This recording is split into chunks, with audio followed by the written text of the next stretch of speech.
Nina did not want to spend her 30th birthday in a prison cell. But unfortunately, it looked like that was exactly what was about to happen. Here we are.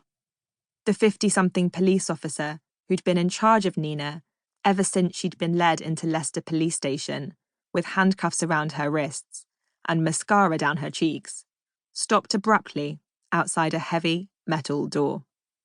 Not quite the Ritz, but at least you'll be alone. Alone? Nina looked up at him in alarm. No, I don't need to be alone.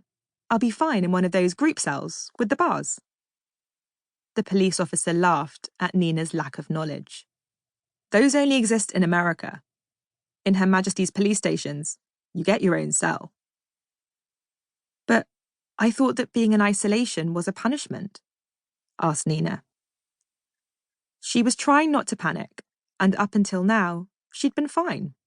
She'd barely made any drug smuggling jokes when the female police officer had seen her washing out her menstrual cup in the toilet. She'd handed over her shoelaces without pointing out just how difficult it would be to hang herself with them. And she'd only made one reference to the last time she'd worn handcuffs. But that had been before Nina realised she'd actually have to spend the night in a cell. Alone. It's normal procedure when someone's been arrested at night, said the police officer, struggling with the key to the cell. Not on Orange is the New Black, muttered Nina. This isn't TV, he replied, pushing the door open. It's Leicester. Please, said Nina, in one last futile attempt to avoid her fate. She looked at the name on his shirt. Look, DC Spencer, you know I'm innocent. I didn't do anything wrong.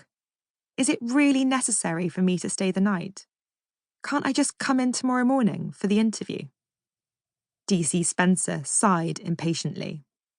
You're under arrest, he said, which means you're going to have to spend the night in this cell, so get in there. He moved aside and jabbed his thumb toward the tiny room behind him.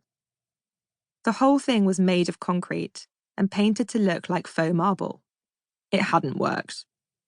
There was a ledge built into the wall with what looked, and smelled, like a blue plastic gym mattress placed on top of it, as well as a much smaller blue plastic lump that Nina presumed was the pillow. There was no bed linen. That's the toilet, said DC Spencer, pointing to a hole in a smaller faux marble ledge. But also where the water comes out to wash your hands. Oh, good. An eco-friendly ensuite. If you like. At least you're dressed for it. He looked at her oversized jumper, checkered pajama bottoms, and large puffer coat.